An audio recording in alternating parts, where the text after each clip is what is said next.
आज आपण काळ्या मसाल्यातली शेवग्याच्या शेंगाची भाजी पाहते। तर त्यासाठी आपण हे सारण म्हणजे खोबरं आणि कांदा भाजून त्याच्यासाठी मिक्सरवर ओला मसाला करून घेतलेला आहे आणि तो तेलात टाकत आहोत। तर हे पूर्ण तेलामध्ये त्यातलं पाणी पूर्ण कमी होईपर्यंत आपण हे फिरून घ्यायचं आहे।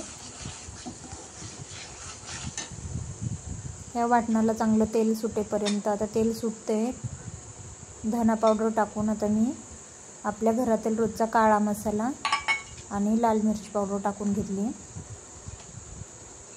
ही आहे कांदा लसूण अंबारी मसाला।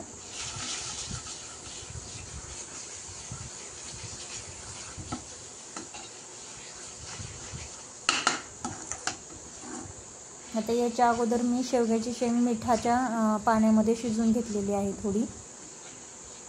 आता हा पूर्ण मसाला झाल्याच्या नंतर आपण याच्यात शेवग्याच्या शेंगा ओतून घेणार आहोत।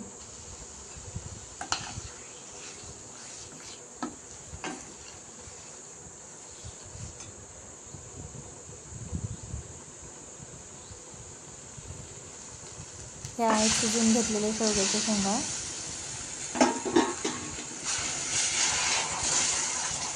आणि शक्यतो भाजीमध्ये गरम पाणीच ओतायचं।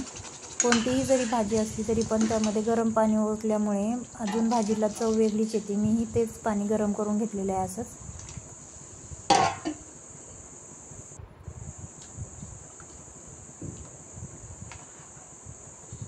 नक्की एक वेळेस ट्राय करून पहा, बघा किती छान भाजी झाली।